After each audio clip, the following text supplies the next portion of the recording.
setengah calon bila jawapan sepatah macam ni dia dah risau. Ada markah ke ni? Okey, jangan risau, ada markah sebab rujuk pada soalan ya. Sebab soalan ni dia direct je. Dia tanya apakah organ deria sahaja. So jawapan tu mestilah nama organ deria. Mudawali, organ deria ada berapa? Soalan asas, basic. Mudawali, organ deria ada berapa? Ya, ego. Form 2. Dia yang 5. basic. Berapa? 5 5, good. Apa dia? Kulit lagi? Kulit, telinga, lidah lagi? mata, lagi satu? hidung.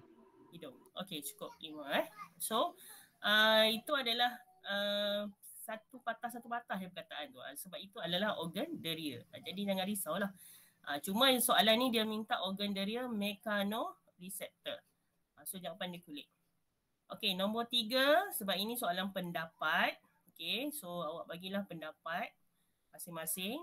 Cuma mesti berkaitan dengan soalan ni, iaitu mengapa koordinasi sangat penting bagi manusia. Okey, koordinasi ni kenapa penting? So kalau nak jawab, okey, pastikan dalam jawapan tu ada perkataan untuk manusia kerana sebarang perubahan yang berlaku. Okey, kena cerita tentang perubahan yang berlaku di persekitaran luar atau dalam. Kena sebut ni. Keyword dalam ni kena ada yang dua ni. Okey, mesti ada. Sebab awak dah tengok sebelum ni jenis koordinasi iaitu di persekitaran luar dan dalam. Okey, kemudian koordinasi ni mestilah boleh dikesan dan gerak balasnya boleh dilakukan. Itu maksud ataupun kenapa ataupun kepentingan sistem koordinasi kepada manusia. Okey, jawapan yang nampak simple tapi jangan lari daripada kehendak soalan. Okey, ada dalam teori, so boleh fahamkan dan tulis ayat seperti macam ni ya. Elakkan dalam exam nanti ada dash-dash tu tepi tu, tak payah itu dalam buku latihan yang dari kedai tu banyaklah dash-dash tu. Okay? Tapi untuk awak dalam SPM terus jawab. Ni contoh cara betul menjawab. Perenggan pendek 3 atau 2 baris. Paling panjang pun 4 baris. Okay? Tapi digalakkan 3 atau 2 saja. Kalau dah yang kelima tu buat perenggan baru kalau soalan esei Okey, sebab bila perenggan pendek-pendek ni memudahkan pemeriksa untuk mencari kata kunci dan mudahlah untuk dia menanda. Okey, seterusnya soalan yang keempat. Okey. Soalan aplikasi. Anda terasa gigitan nyamuk. Okey, kemudian awak ketuk nyamuk tu. Ini selalu berlaku dekat rumah. Okay, ataupun dekat mana-mana yang banyak nyamuk. Semua orang pernah mengalami. Ini masuk soalan aplikasi. Sekarang ni dia canggih sikit soalan kebat. So bila orang dengar kebat tu, apa benda lah kebat tu, macam susah sangat. Tapi sebenarnya ia adalah kehidupan ataupun perkara yang berlaku dalam kehidupan seharian kita. Cuma perlu huraian berdasarkan logik dan juga teori yang pernah awak belajar. Okay, untuk soalan ni, huraikan laluan. Okay, laluan. Kata kunci dia berikan laluan. Ataupun dia tukar huraikan mekanisme yang terlibat dalam mengesan. Okay, trik soalan ada yang bila calon tu baca laluan, okay dia boleh jawab, dia kata. Tapi bila tukar soalan huraikan mekanisme, alamak cikgu, mekanisme tu apa pula, tak faham pula. Padahal soalan yang membawa maksud yang sama. Okay, laluan yang terlibat dalam mengesan dan bergerak balas terhadap rangsangan gigitan nyamuk.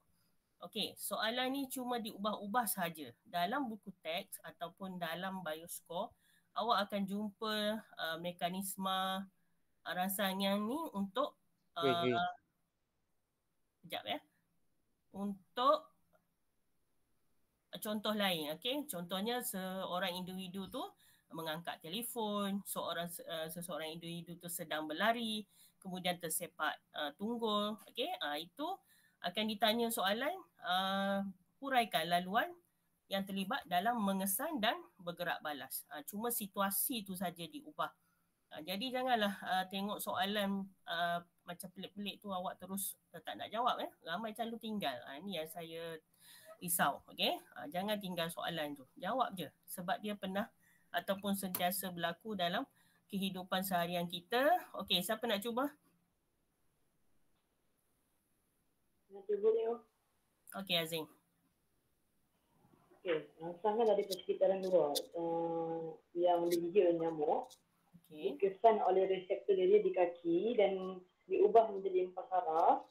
Okay. Empat saraf itu akan menghantar saraf akan menghantar empat saraf ke otak melalui neuron dia, dan otak akan menginterpretasikan empat saraf itu dan menafsir dan hantar kepada efektor melalui neuron motor dan betul. Okey. Lagi? Neuron motor dan otak di tangan akan memukul nyamuk itu. Yes. Okey. Kena sebutlah sekali ya. Betul lah tu. Okey. Sebutlah sekali, kaitkan balik laluan tadi tu dengan soalan asal dia, iaitu memukul nyamuk tersebut. Maksudnya daripada pengesanan gerak balas tadi, akhirnya tangan dia akan bergerak untuk memukul nyamuk tersebut. Baru ada kesimpulan dia. So complete awak punya jawapan. Cuma cara nak menjawab, jawab macam Azim baca tadi. Okey, dalam 2-3 baris saya rasa. Jangan jawab macam ni ya. Ini contoh jawapan. Okey, contoh jawapan untuk mudah awak faham. Tapi dalam exam kena buat perenggan pendek tadilah. Okey, dari segi nak cari keyword tu, itu tugas pemeriksa lah. Okay.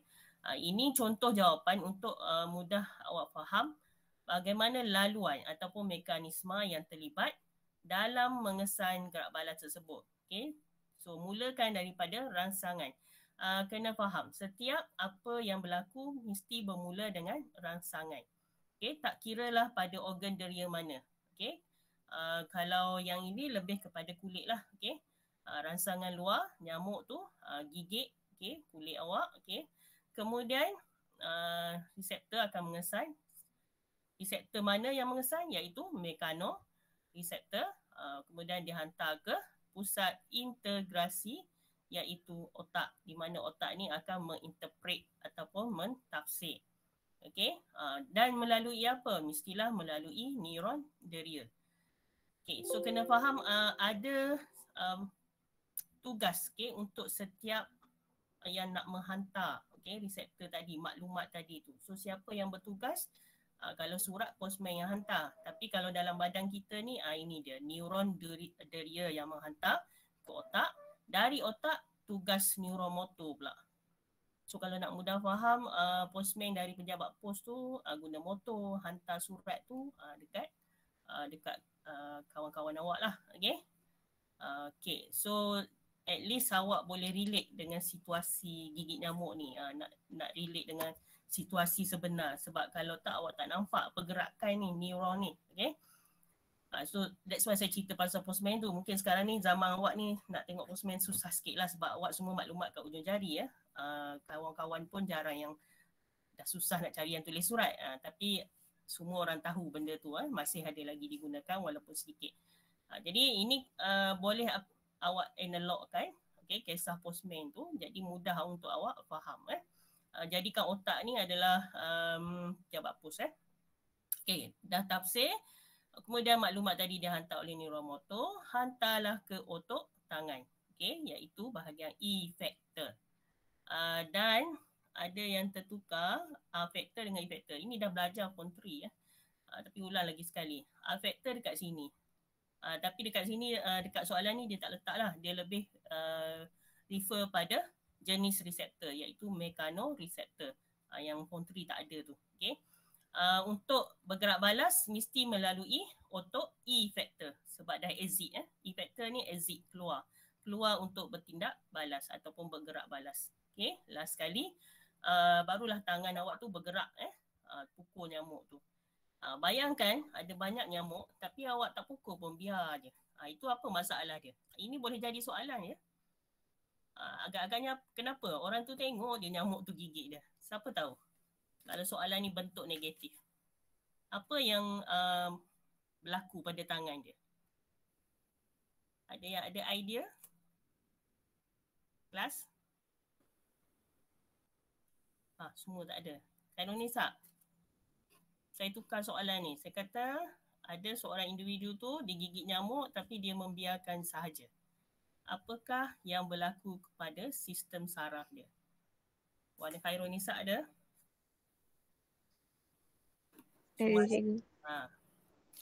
Senyap je, tak takut, tak ada idea. Agak-agak je logiknya, apa yang rosak agaknya kat sini. Banyak boleh berlaku tu. Dah gigit nyamuk, tengok je nyamuk tu gigit. Biar je sampai perut nyamuk tu penuh dengan darah. Agak-agaknya mana slack dia? Biasanya orang tu dalam keadaan macam mana?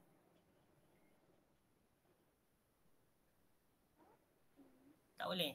Siapa yang ada idea? Ni ramai ni. Dah ramai dah ni.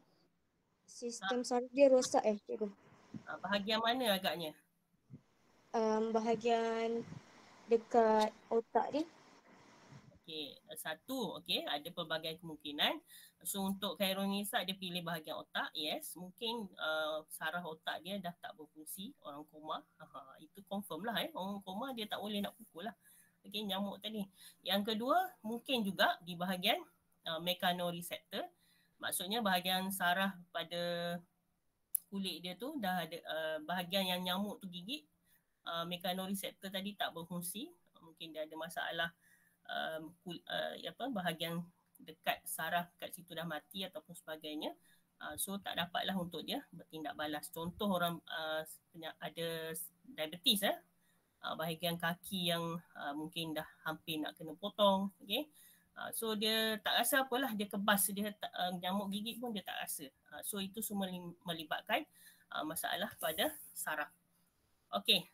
Seterusnya, so hari ni kita akan tengok sistem saraf. Okey, sebelum tu soalan muka surat 212. Siapa yang dah jawab sepenuhnya? Saya minta buat kan ke surat 212.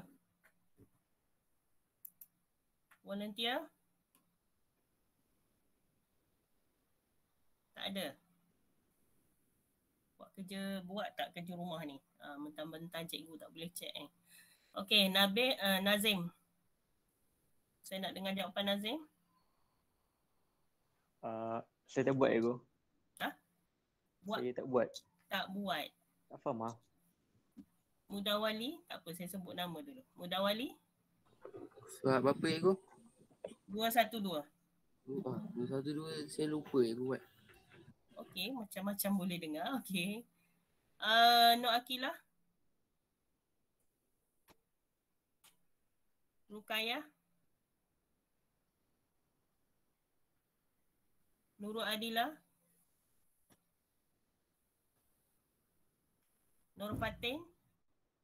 Okey, seorang je ada bunyi. Ataupun ada lagi tapi tak nak bunyi. Okey. Azura, okey, jawab.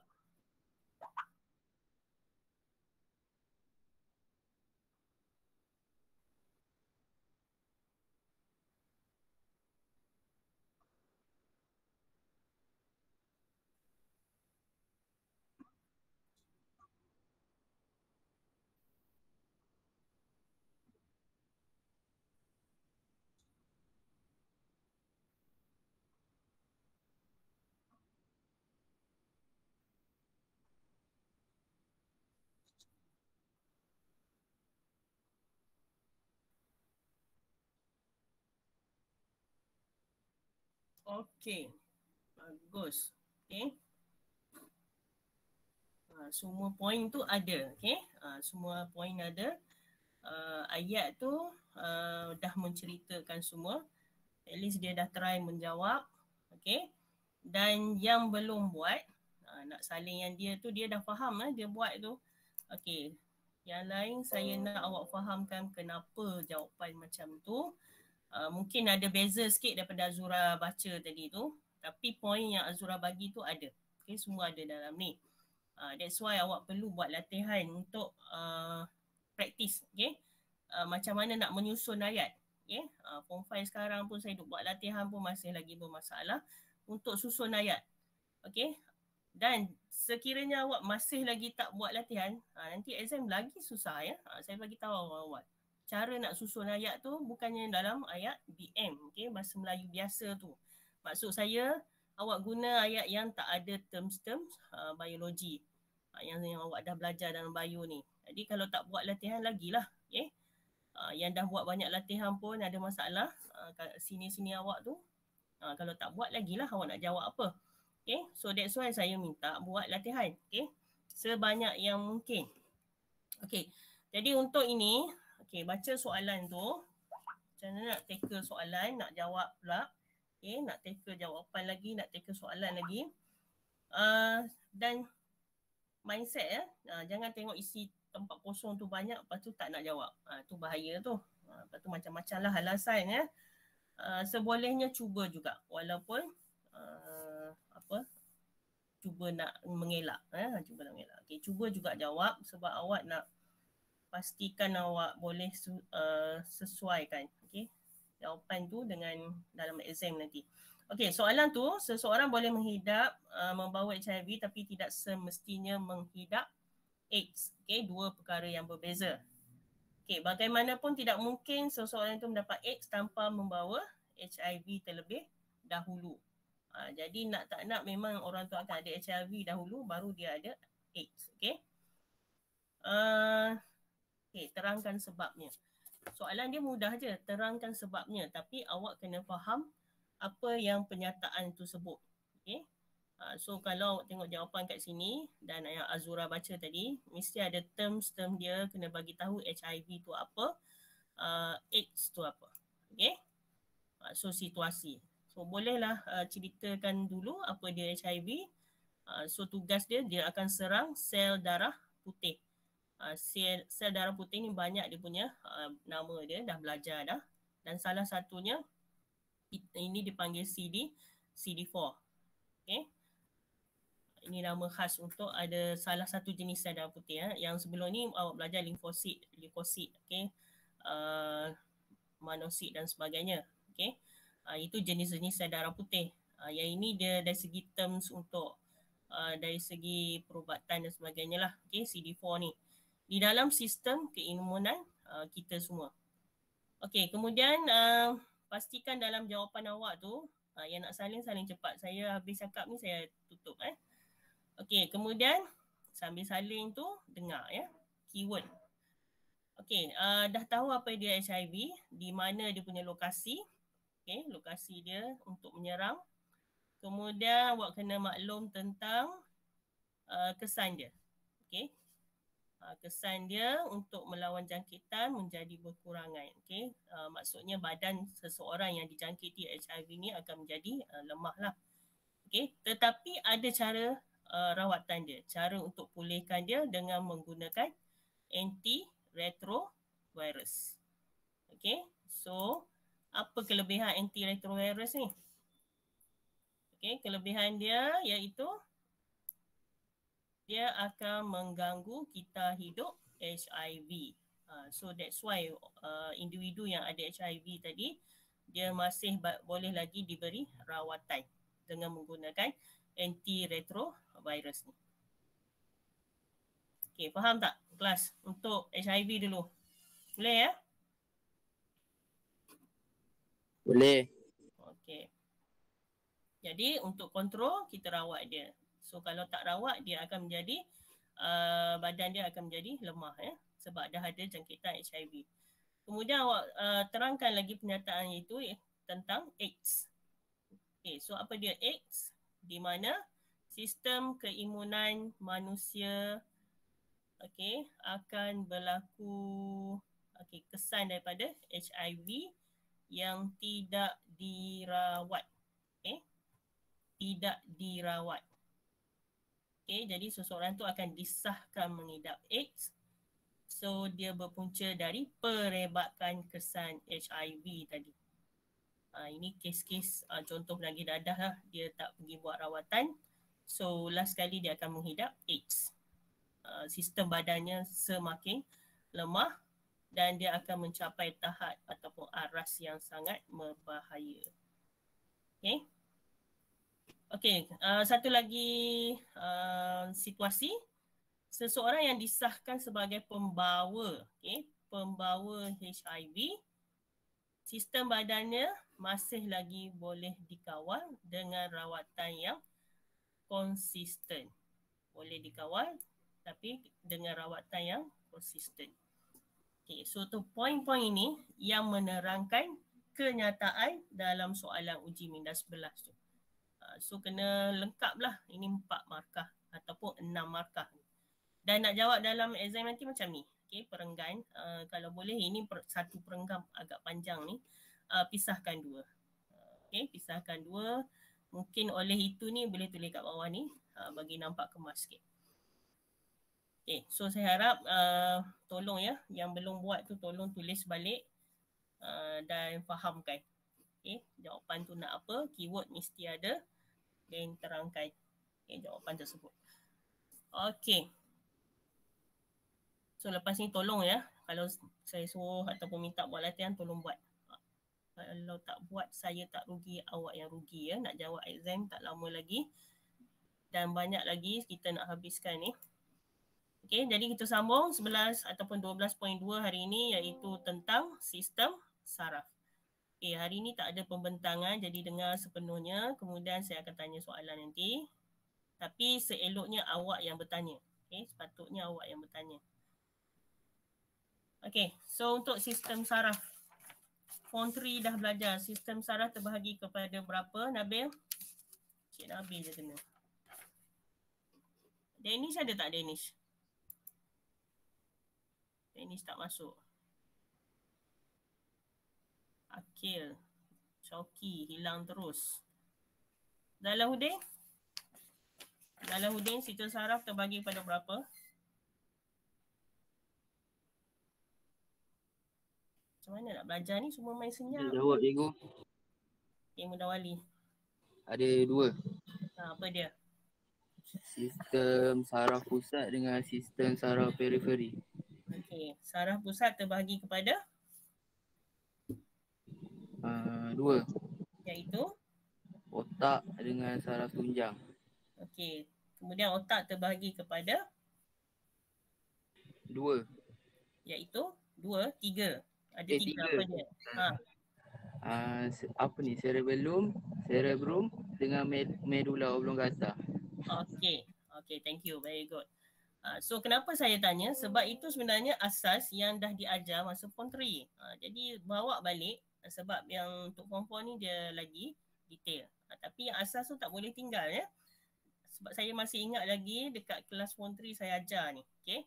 Sistem saraf pusat terbahagi kepada 2. Dalam buku Bioscore tu mungkin lagi mudah awak nampak dia punya carta tu. Okay. Sistem saraf terbahagi kepada 2 iaitu SSP dan SS periferi. SS pusat dengan SS periferi. Untuk faham ni saya dah banyak bagi, kalau kelas saya dululah, okay, bagi cara untuk mengingat, okay, guna mnemonik. SS tu apa? Okay, SSP pusat terbahagi pada 2 iaitu otak dan saraf tunjang. Jadi SPO ST. Jadi post. Okay. Sistem saraf post. Okay. Post tu saraf pusat, otak, saraf tunjang. Okay, dalam slide ni mungkin tak nampak lah sebab dia bagi dia direct bagi nota macam ni. Okay, so rujuk 217 Bioscore tu itu carta yang basic, okay, untuk sistem saraf awak faham. Dan otak terbagi pada 3, rujuk gambar rajah. Ada otak, okay, cerebrum dan juga medulla oblongata. Untuk cerebrum tu bahagian depan, ingat ya, bahagian depan tu tempat awak berfikir tu cerebrum. Cerebellum yang tengah, okay, belakang. Kemudian yang bawah tu adalah medulla oblongata. Okey, kemudian fungsi ataupun ciri ya. Ramai lagi yang masih keliru untuk form 5 lah tahun ni. Saya buat soalan tu. So untuk awak juga mesti ingat mana satu ciri, mana satu fungsi. Okey, kalau dia sebut macam ni dekat slide ni, terdiri daripada otak dan saraf tunjang. Okey, ini adalah bahagian sistem saraf pusat. Okey, kemudian bahagian periferi 12 pasang saraf kranium dan 31 pasang saraf spina. Okey, dekat bioscore tu tolong conteng ya. Kan saya suruh conteng-conteng kan, tangan tu bergerak. Saraf kranium tulis 12 pasang. Okey, 31 pasang saraf spina. Okey, ini bahagian-bahagian saraf periferi. Okey, kemudian baru tengok fungsi. Okey. Bukan ciri ni, fungsi.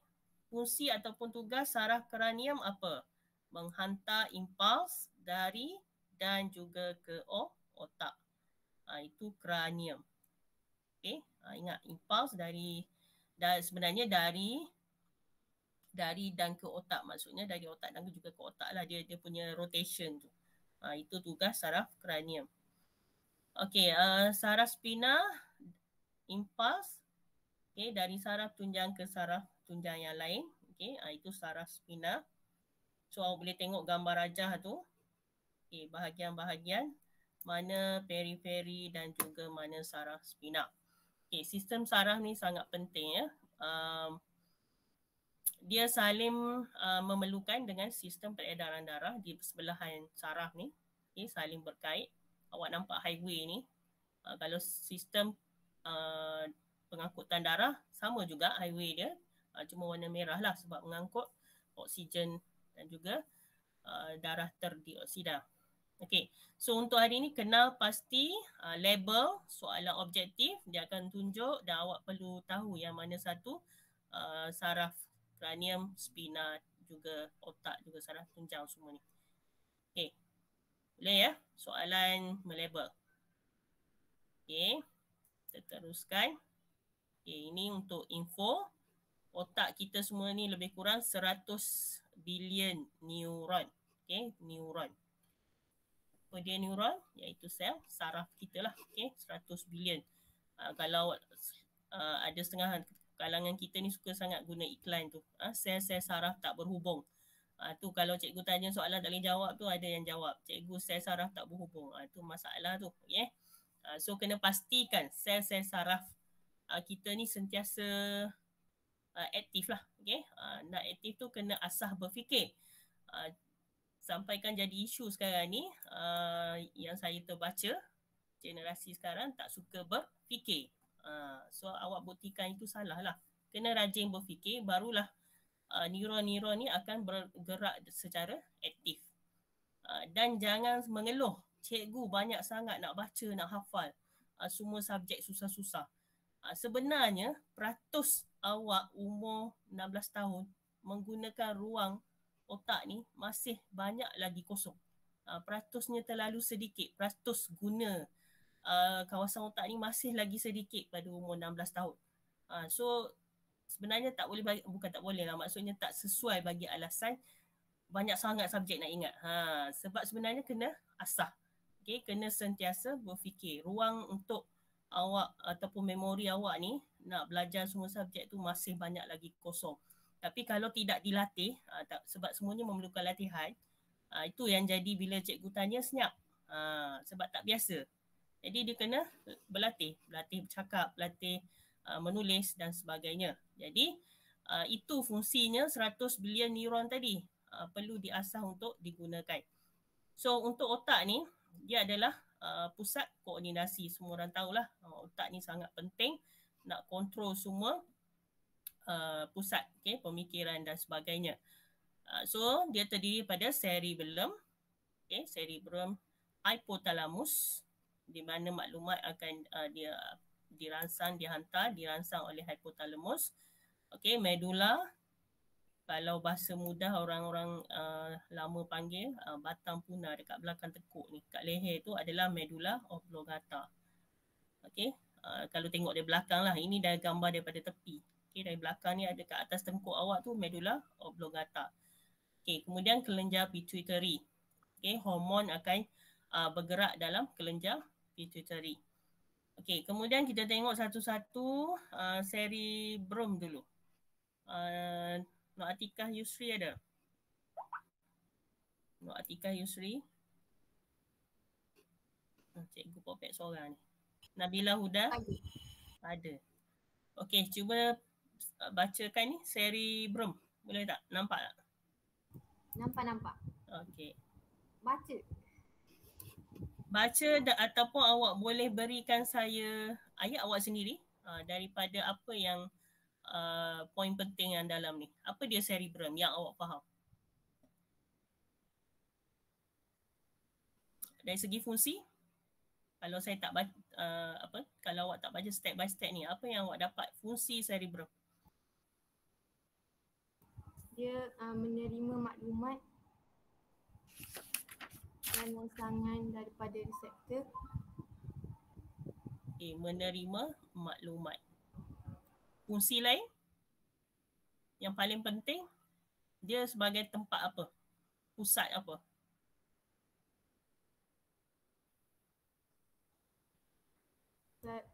Pusat mengawal emosi, pendengaran, penglihatan, personaliti dan tindakan terkawal. Okey, itu yang utama ya. Okey, thank you. So pastikan awak boleh faham dekat cerebrum ni lah sebenarnya. Sekarang ni awak tengah belajar, awak mendengar, okey, melihat slide, okey, dan mengawal emosi.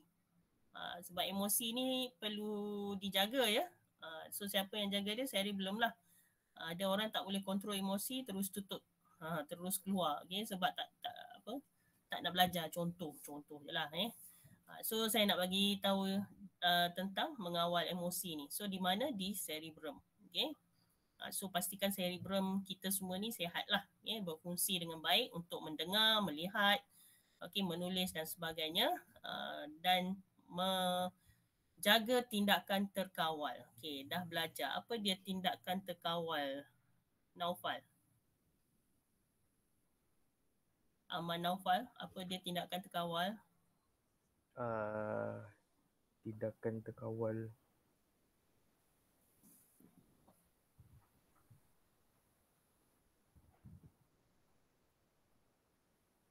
Tak tahu. Contoh. Basic, dah belajar dah. Untuk otak. Otak mengawal tindakan terkawal. So apa dia contoh tindakan terkawal? Kita ada dua tindakan terkawal dan juga tindakan luar kawal. Tindakan terkawal ni macam mana? Awak buat apa biasanya? Angkat barang. Angkat barang. Okey, otak mengarahkan tangan awak untuk mengangkat barang. Okey, contoh mudah betul. Okey, itu maksudnya sesuatu perkara tu awak kita punya otak ni boleh dikontrol. Okey, itu maksud tindakan terkawal. Dia akan mendengar arahan.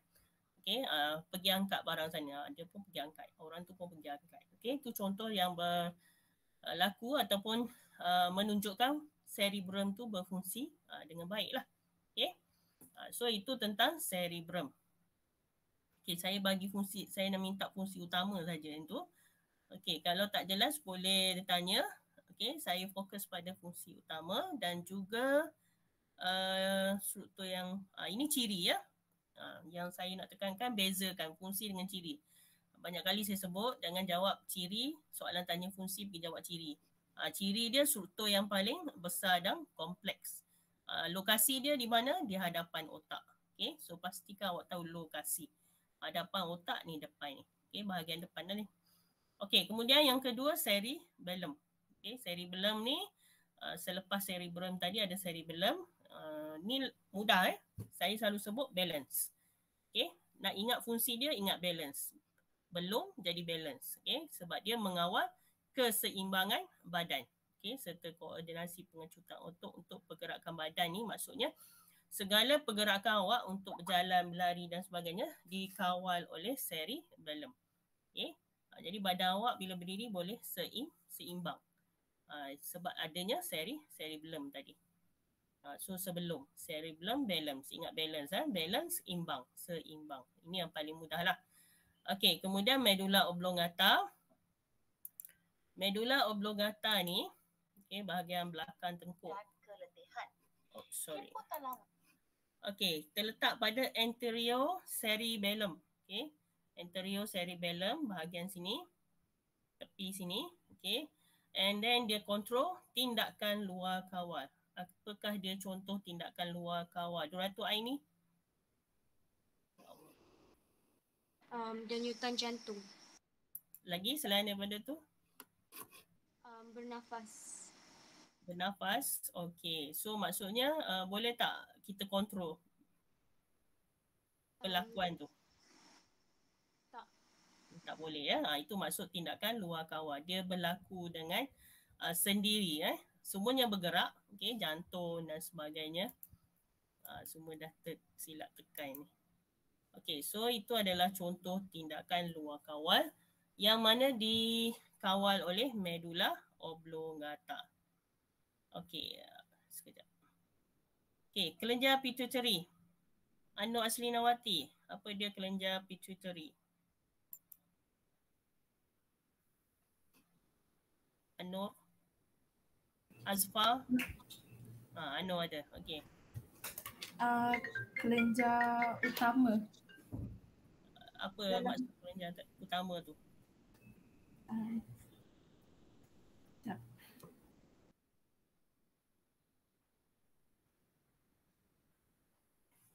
Apa fungsi dia? Apa fungsi kelenjar pituitary? Merembes hormon. Merembes hormon. Okey. Okey, merembes hormon. Merembes hormon ni semua kelenjar akan merembes hormon. Okey, kena habiskan ayat tu. Merembes hormon untuk apa? Merembes hormon yang mengawal rembesan hormon oleh kelenjar endokrin yang lain. Okey. So kena faham kita sebenarnya ada satu topik khas tentang kelenjar ni, kelenjar endokrin, dan di bawah kelenjar endokrin tu ada 6 lagi kelenjar dan salah satunya adalah kelenjar pituitary. Okey. So kelenjar pituitary ni akan merembes hormon tersebut, okey, yang beri kesan kepada kelenjar-kelenjar lain. Contoh nervous, okey. Semua orang nak naik naik pentas bagi ucapan dia akan nervous ataupun kena kejar hantu, kejar angin, anjing dan sebagainya. Dia punya hormon tu dah mula meningkat, mulalah berpeluh-peluh, ada yang menggeletar kalau suruh berucap, okey. So itu melibatkan kelenjar utama dalam sistem endokrin dan salah satunya kelenjar pituitary. Ini lokasi dia. Okey, terletak pada dasar hypothalamus. Dan apakah dia hypothalamus? Dia mengkoordinasi homeostasis. Apakah homeostasis? Dah belajar. So kena ingat apa dia homeostasis. Ayu Batrisha.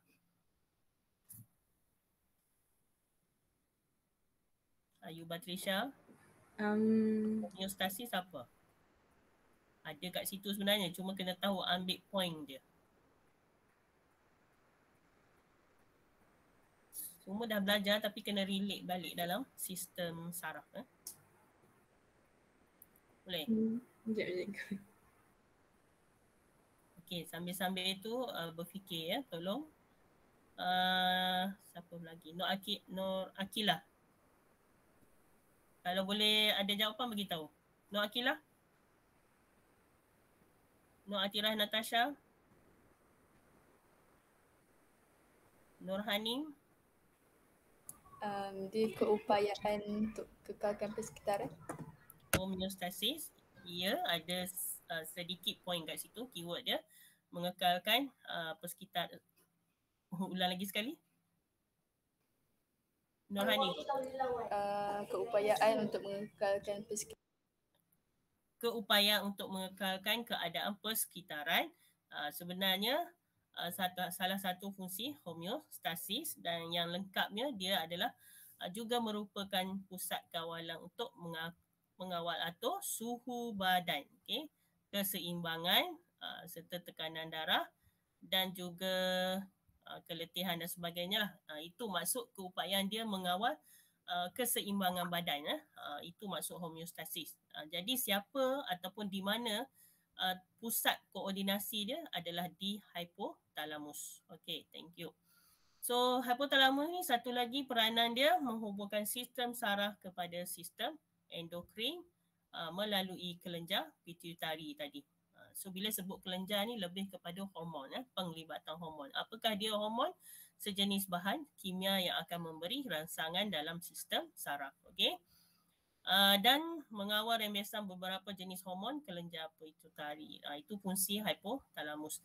Sebab lepas ni tajuk-tajuk yang berkaitan dengan sistem endokrin akan melibatkan banyak tindak balas hormon yang mana tindak balas tersebut akan menghantar dia punya pesan tadi kepada hypothalamus otak ni. Jadi kena faham sekarang apa fungsi hypothalamus. Koordinasi homeostasis. So kena faham pula apa dia maksud homeostasis tadi. Okey, mengekalkan keupayaan persekitaran badan seseorang tu. Okey, contohnya apa? Dia mengawal atur suhu, dia mengawal atur tekanan darah, okey, dan juga mengesan kelaparan sebagainya. Itu melibatkan homeostasis, iaitu keseimbangan tindak balas kimia dan tindak balas fizikal badan seseorang. Okey. Jadi kesemua ni melibatkan pada sistem saraf di bahagian otak. Okey.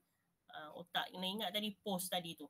Okey, sistem saraf pusat terbagi pada dua, iaitu otak dan juga saraf tunjang. So pada otak, ini bahagian-bahagian yang awak perlu faham apa fungsi yang terlibat. Okey. Kemudian kita tengok saraf tunjang, masih lagi dekat pos tadi. Otak, saraf tunjang, saraf pusat terbagi pada dua. Lagi sekali saya ulang, saraf pusat terbagi pada dua, iaitu otak dan juga saraf tunjang. Okey, sekarang kita tengok saraf tunjang pula. Okey, apakah dia saraf tunjang? Ini jiring-jiring pula kena belajar. Ini lagi detail lah. Sebab Pontri itu dia bagi tahu je apa dia saraf tunjang tu. Dia ada sikit gambar saya rasa kalau tak silap. Sekarang kena terangkan apakah dia jiring putih, apakah dia jiring kelabu. Okey, saraf tunjang, keyword dia awak perlu faham lokasi dia terletak pada tempat dia mana. Okey, dalam turus vertebra. Syarifah Hana, turus vertebra ni dekat mana? Syari?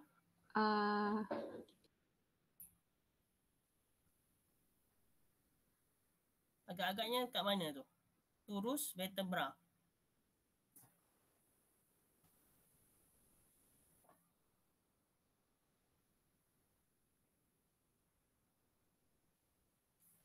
Dekat tulang, dekat belakang. Ya, awak ataupun kita semua panggil tulang belakang. Okay, thank you. Cuma term sebaya ni bila nak menjawab nanti gunalah perkataan ni, turus vertebra. Turus ni dia nak menunjukkan turus tu, straight tu. Okay, tulang tu. Okay, dalam bentuk lurus. Okay, straight lah. Okay, bahasa mudahnya. Tapi untuk bio ni dia menggunakan words turus vertebra. Okay, kalau sebelum ni sekolah rendah dah belajar haiwan vertebrata, invertebrata. So saya tanya sikit soalan sekolah rendah, Fatih. Apa beza vertebrata dengan invertebrata? Fatih. Vertebrata tu yang ada tulang belakang. Okay, bertulang belakang. Invertebrata? Invertebrata tu yang tak ada tulang belakang. Okay, so kena kukuh basic tu. Sebab terms tu digunakan lagi, tapi dia tak tulis penuh lah, tulis turus vertebra. Vertebra ni menunjukkan tulang belakang lah. Okay. So manusia ataupun haiwan mempunyai turus vertebra. Okay. Dipanggil turus vertebra iaitu bahagian tulang belakang. Kalau awak tengok buku TET, buku Bioscore 219 tu, ada gambar rajah atas tu, turus vertebra. Okay. Ini kena guna terms dia lah. Jangan pula tulis terkandung dalam tulang belakang pula. Jadi itu bahasa bercakap harian boleh lah. Okay. Bila belajar bio ni guna terms bio, turus vertebra. Dan dikelilingi oleh bendale cerebrospina. Okay. Cerebrospina, bendale. Maksudnya dalam badan kita ni, bahagian belakang badan kita ni, walaupun tulang belakang kita ni keras, okay, ketuk-ketuk rasa macam keras je kan, tapi sebenarnya dikelilingi oleh bendale. Dia tak boleh duduk sepenuhnya tanpa ada bendalih. Sebabnya badan kita ni bukanlah macam robot, tak ada cecair langsung. Badan kita ni still lagi ada bendalih walaupun ada tulang. Okay? Dan bendalih tersebut pada bahagian turus vertebra dikenali sebagai bendalih cerebrospina. Okay? Cerebrospina. Okay. So kenapa perlu ada? Ada fungsi dia. Kena faham. Okay? Kena faham fungsi dia untuk memberi perlindungan dan memberi bekalan, okay, kepada saraf tunjang tadi, bekalan nutrien. Bukannya dia boleh duduk macam tu je tak dapat bekalan, dia perlu juga bekalan. Jadi bendalih inilah yang menghantarkan bekalan bagi tumbesaran turus vertebra tadi. Okay? Sebab awak boleh lihatlah daripada baby, remaja, dewasa, tua tu semua dia akan, tulang tadi akan membesar ya. So macam mana dia boleh membesar? Sebab dia mendapat bekalan nutrien, okay, daripada bendalih cerebrospina tadi. Okay.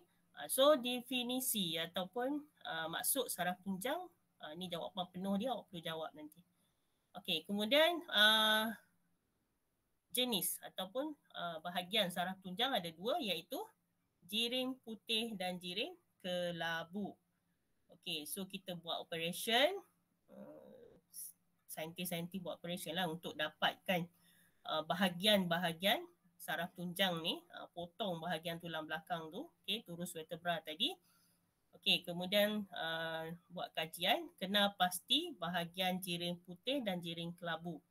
So apa dia jiring putih? Okay, rujuk gambar rajah tu. Okay, ada bahagian yang dinamakan sebagai akson. Okay. Apa dia akson? Dia salut dengan salut milin. Nama-nama yang awak perlu biasakan lepas ni untuk menerangkan tentang sistem saraf. Okay. Salut milin awak boleh rujuk gambar rajah tu. Kalau ada buku teks lagi senang. Kalau bioscore tu awak kena label. Okay. Salut milin dan memanjang ke atas dan ke bawah saraf tunjang. Okay. Itu bahagian jiring putih. Kalau dalam keratan rentas tu, awak boleh nampak dia mengelilingi ataupun dia di bahagian hujung bahagian akar dorsal tu. Okey, kemudian bandingkan dengan jiring kelabu, kalau nak bezakan, bentuk jiring kelabu ni senang nak ingat ya. Dia analog kan, dia samakan dengan bentuk rama-rama. Jadi kalau nak label soalan objektif, bentuk rama-rama tu mudah. Awak ingat itu adalah jiring kelabu. Ini lebih kepada soalan melabel lah. Okay. Kalau tak ingat lama-lama, ingatlah huruf H. Bentuk dia macam huruf H. Okay. Dan ciri dia, bukan fungsi ya, ciri terdiri pada badan sel dan dikelilingi oleh jiring putih. Jadi kalau nak tahu, di luar ruang jiring kelabu adalah jiring putih, di tengah jiring putih tu adalah jiring kelabu. Itu cara nak faham lah ciri. Okay. Ciri dulu. Jadi yang putih tadi ada akson yang disalut dengan salut milin. Okey. Okay, habis kat situ. Okay, saraf tunjang lagi. Okey. Sekejap. Saya nak seorang isikan muka surat 219 tu nombor 5. Ataupun kita mula nombor 1. 219. Wan Khairunisa. Sistem saraf pusat. Ya. Baca nombor 2 terus. Menghubungkan antara otak dan saraf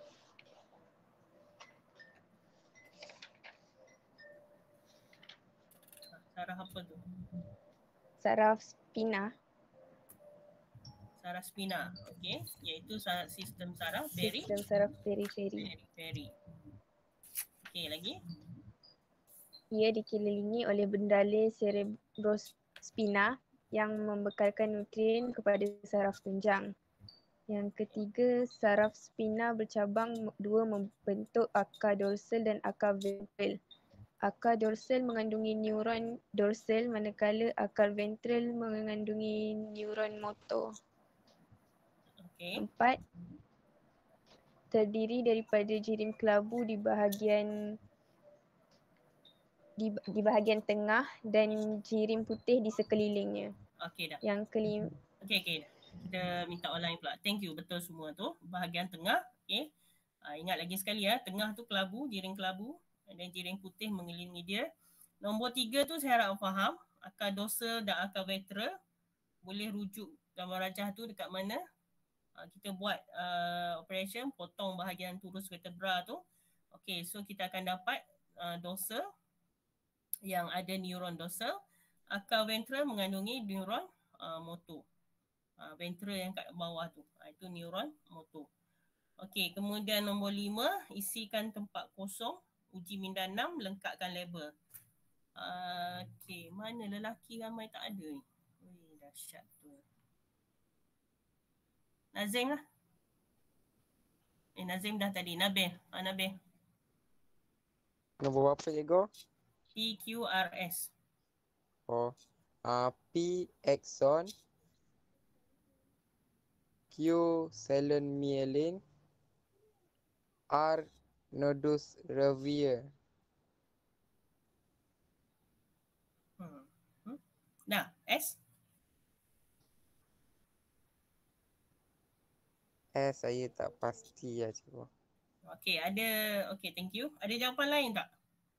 Selain pada Nabil sebut tadi, PQRS tu. Ada yang dah Cuba nak cuba. Okey. Siapa tu? Ahmad Naufal ke? Tu tambahkan perempuan cikgu. Suara perempuan tapi saya nampak apa yang mic ni Ahmad Naufal yang tu. Cuba tadi yang perempuan tadi. Tak sempat tengok ni. Azura ni. Okey, teruskan. P neuron deria. P neuron deria. Q neuromotor. Ya. R neuron geganti. Yes. S ganglion. Ganglion. Okey. Okey, betul. So betulkan ya Nabil?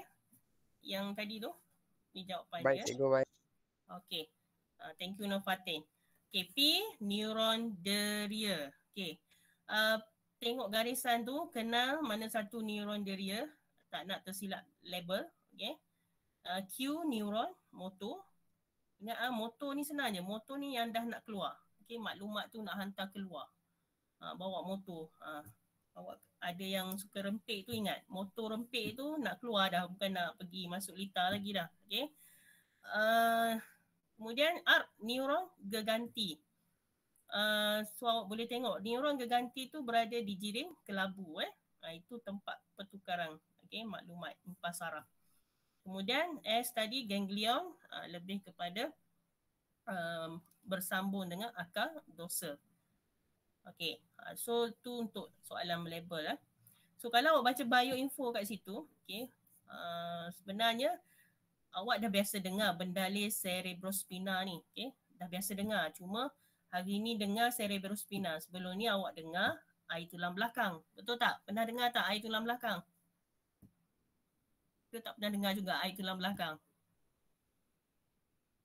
Tak pernah ambil tahu ke?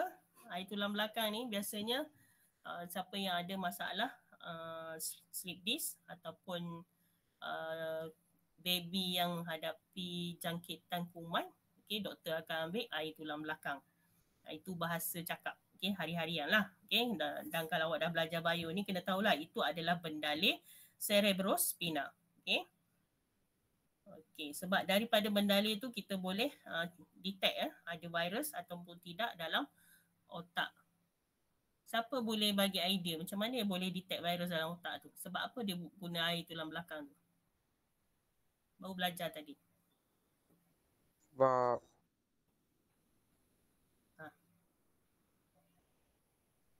Cuba. Nak kaitkan apa yang kita belajar tadi? Virus tu dekat otak. Tapi kenapa ambil air tulang belakang? Dan ramai yang orang-orang dulu kalau boleh nak elak ambil tulang belakang. Tapi sebenarnya dari segi perubatan tak ada masalah pun ambil air tu. Cecair tu, bendalih cerebrospina tu. Kenapa Nabil? Nak cuba? Okey. Seorang pun tak nak cuba. Azura, kenapa agaknya?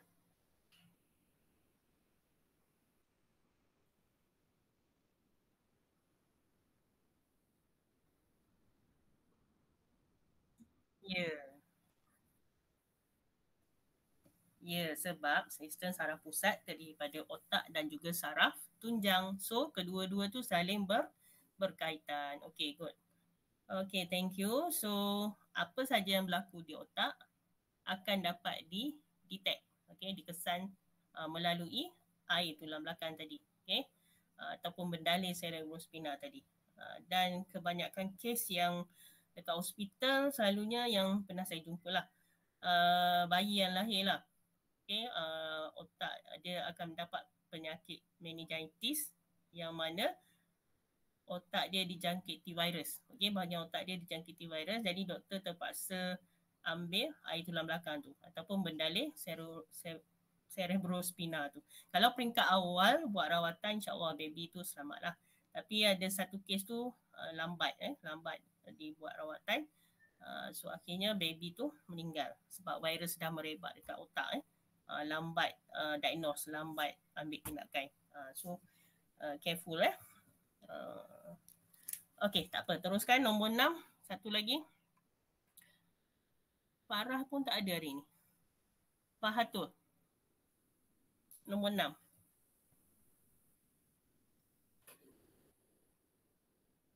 Fahatul? Hilang juga.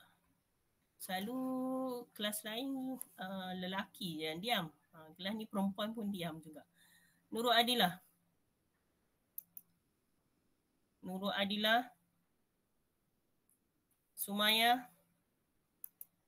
Mengawal tindakan refleks, contoh tangan terkena api dan sentakan kaki ke atas apabila lutut diketuk. B. Memproses beberapa jenis maklumat deria dan menghantar maklumat gerak balas melalui neuron motor. Okay, good. Betul.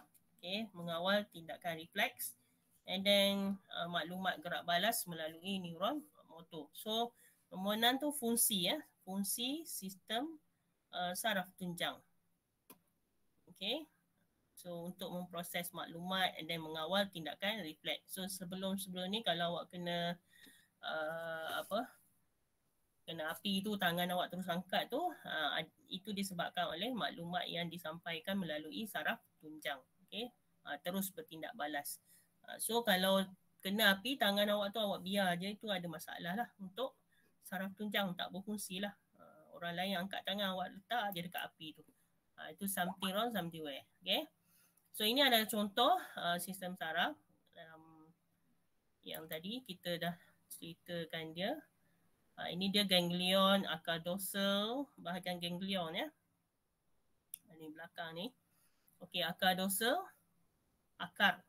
Bukan akar pokok jangan silap tulis nanti. Ini akar dorsal yang mana adanya akson neuron deria. Ingat kalau neuron deria ni lebih kepada menghantar impuls saraf untuk masuk. Okey. Untuk masuk. Tapi kalau neuron motor lebih kepada membawa maklumat keluar. Ingat mak rempit ingat motor nak rempit tu keluar je. Larilah boleh kejar, jangan masuk pula. Kalau masuk tu salah lah, kena tangkap polis. Okay, jadi jangan terbalik sebab ada calon tertukar. Bila melabel, dia label neuron motor masuk, neuron deria keluar. So salah lah. Okay. So neuron motor membawa maklumat keluar. So nak tahu keluar masuk, tengok anak panah. Okay. Trik soalan dia akan buat macam-macam lah. Tapi ada clue dia. Selalunya nak tengok clue, tengok anak panah ni. Untuk label soalan melabel. Okay. Dan jiring putih, jiring kelabu tadi kita dah sebut. Okay. Jiring putih ni dia dibungkus. Senang cerita nak faham dibungkus lah. Tapi jangan tulis bungkus pula. Dia bersalut milin. Okay. Nama bungkusan tu milin. Okay. Salut milin. Ini term sebaya lah. Okay. Bersalut milin. And then akar ventral di bawah ni, akar dorsal bahagian atas. Dorsal ni biasanya di atas. Okay, bahagian atas. Nak ingat dorsal di atas. Atas ada S kan? Ingat tu, di atas. Okay, bahagian atas. Berhampiran dengan neuron deria. Dalam akar dorsal tadi ada akson neuron deria. Itu cara nak faham. Okay, dan bacalah fungsi dia. Tadi dah bincang Okay. Ini saraf spina. So ingat saraf spina ada dua iaitu neuron deria dan juga neuron motor. Okey. Baru habis pos. Okey, pos iaitu sistem saraf pusat, otak dan juga saraf tunjang. Kemudian kita tengok sistem saraf yang kedua itu saraf periferi. Ada yang panggil saraf pari-pari. Tak apalah, janji jangan salah eja. Jangan salah eja pari-pari ya. Periferi. Okey, ini lebih kepada dua sistem saraf iaitu soma dan juga autonomi. Soma. Dalam mitosis meiosis kita dah belajar sel soma. Tapi ini saraf soma. Fungsi dia ada beza. Saraf soma ni untuk tindakan terkawal. Autonomi tindakan luar kawal. Nak mudah faham, tak tertukar. Auto ni awak tengok. Kata autonomi. Menunjukkan guna bahasa mudahnya automatik lah. Ya. Automatik. Kalau automatik semua faham tak? Automatik tu apa? Kelas? Lama-lama makin sunyi kelas ni. Dah tak semangat dah. Khairunisa, automatik tu apa maksudnya? Automatik. Automatik lah. Maksudnya macam mana dia berlaku? Tak terkawal dia. Tak perlu pun awak buat. Tak perlu kawal. Ya, okey. Maksudnya benda tu berlaku secara automatik. Contoh mesin basuh. Zaman dulu perlu asing, ada yang jenis asingkan. Basuh dulu. Lepas tu kena, bila dah siap basuh tu, kena pindahkan ke tempat yang pengering. Okay? So maksudnya dia tak auto, tak keringkan secara automatik. Sekarang mesin basuh dah sekalikan. Semuanya basuh kering dekat situ sekali secara cepat. Okay? So yang ini awak boleh relate. Autonomi ni dia mengawal luar kawal. Awak tak boleh kontrol dia. Dia berlaku dengan sendirinya. Denyutan jantung, pengecutan salur darah, okay, kemudian bernafas, semua itulah. Okay, so itu melibatkan saraf autonomi. Okay, yang soma awak boleh kontrol. Okay, nak menulis ke, nak berlari ke, nak makan ke, nak pergi solat ke lepas ni, awak yang kontrol. Itu terkawal. Okay, dan dia menghubungkan reseptor deria dan efektor kepada sistem saraf pusat. Okay, kalau dah faham, tiba-tiba pula. Okay, jawab soalan. Okay, cuba tengok soalan nombor 1.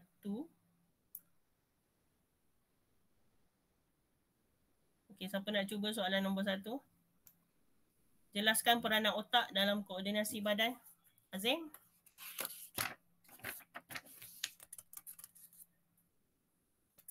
Azim ada? Ada. Apa jawapan dia? Alah, terkeluarlah pula. Tak apa, awak cuba dulu. Nanti kita tengok. Okey, apa jawapan dia? Peranan otak ialah koordinasi dan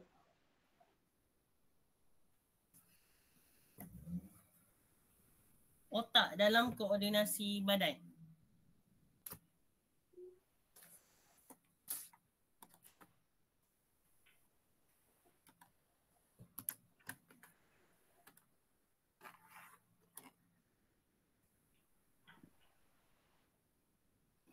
Ada siapa nak bantu? Akil? Akil Aiman ada? Cikgu nak cuba. Okey, Akil Aiman lepas ni.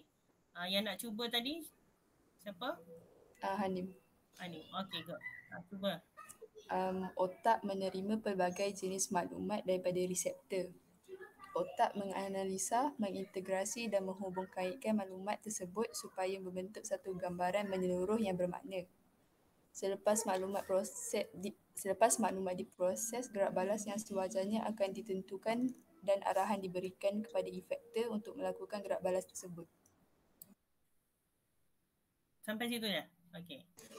Sebab penutup dia dengan perkataan efektor.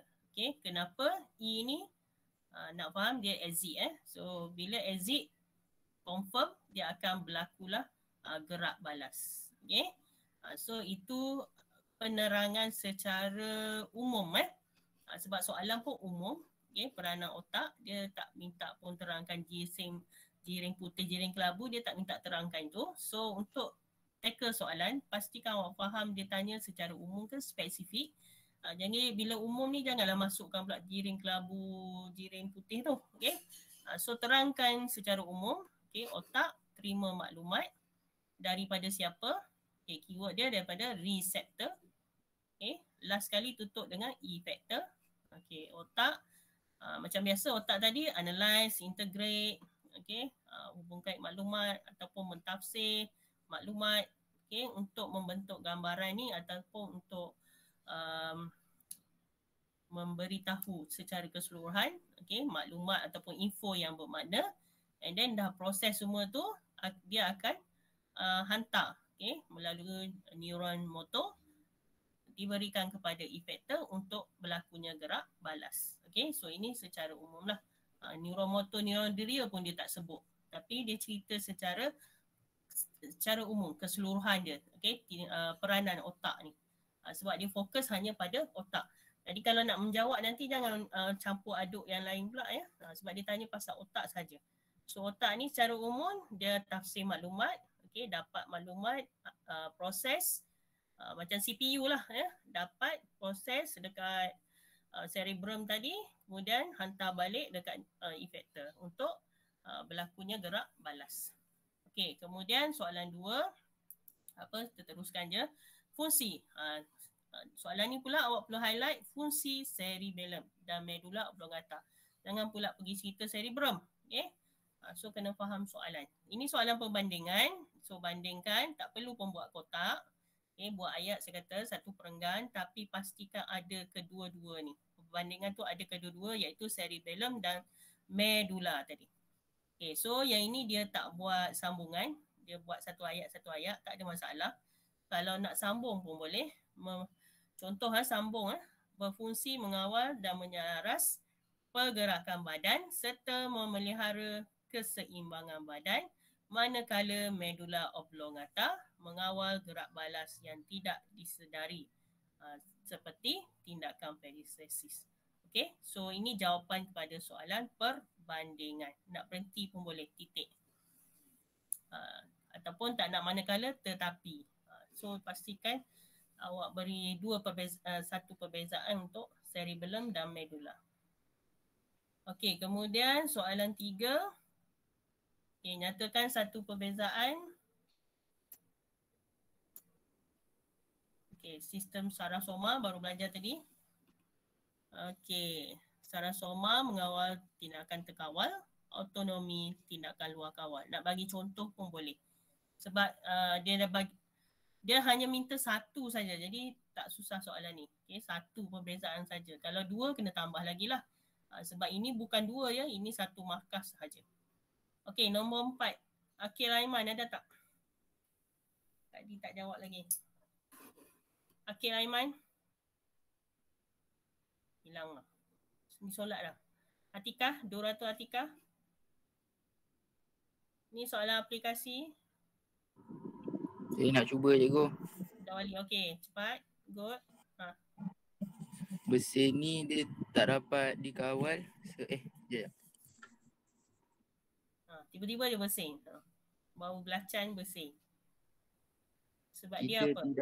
Kita tidak dapat menahan bersin kerana bersin ni dia sifat luar kawal. Bersifat tindakan luar kawal. Tindakan luar kawal. Okey. Okey, mudah je. Kerana tindakan ini ialah gerak balas luar kawal. Awak tak ataupun kita semua tak boleh kontrol. Kita tidak dapat menahan bersin. Okey, kerana tindakan ini adalah gerak balas luar kawal. Kalau awak tahan pun awak akan rasa sakit. Ada yang nak tahan tu dia pergi tutup hidung. Agak-agaknya apa rasa? Tutup hidung. Lepas tu bersin dengan mulut. Perik tekak. So benda ni tak boleh kontrol. Dia akan, kalau rasa nak bersin tu bersin je. Cuma kontrol dari segi kekuatan lah. Itu boleh lah kontrol. Jangan sampai orang sekeliling terkejut. Okay. So untuk hari ni sampai kat sini. Next class 220 dekat bioscore tu. Saya minta pembentangan lah. Okay. Aman Naufal boleh? Kalau dah kena pun ni round kedua lah pula. Aman Naufal boleh? struktur dan fungsi neuron 12.3. Neuron dan synapse. Ya? Ya? Boleh. Semua boleh. Amar Naufal. Okey, kemudian habiskan struktur neuron dan synapse tu. Synapse dan penghantaran maklumat. Apa lagi? Ada volunteer ke? Sebelum saya sebut nama. Bila volunteer je dia. Nurul Adilah ke? Nurul Adilah. Syarif Fahana. Saya dah. Tak apa, ni second round dah. Oh, boleh. Boleh ya? Yang mana cikgu? Synapse dan penghantaran maklumat. Dua. Okay. Okay, kalau ada yang tak pernah buat tu, tolonglah ya. Tolong mengaku sebabnya nanti awak yang rugi. Nabila Huda. Sebab kalau ikutkan saya ni, sebab orang yang masuk kelas ni pun orang sama. Dan kebanyakannya dah bentang. Yang tak masuk 8 orang, itu yang problem tu. Nabila Huda ada? Ada cikgu. Okey. Tindakan terkawal dan luar kawal 12.4. Boleh ya? Boleh. Okey. Nabila Huda. Okey, itu je. Okay, so kita stop dulu. Huda Wali. Tadi Nazim. Baca Wal-As Nazim. والعصر إن الإنسان لفي خسر إلا الذين آمنوا وعملوا الصالحات وتواصوا بالحق وتواصوا بالصبر. Amin. Okay, sekejap ya. Attendance. Keluar benda lain pula. Mana yang on off line tak okey tu tolong maklum ya. Takut nanti nama awak tak masuk dalam ni ya. Saya akan ambil last. Jadi yang keluar awal tu tak ada nama. Okay, so Assalamualaikum warahmatullahi wabarakatuh. Boleh bersurai. Terima kasih cikgu. Terima kasih, cikgu.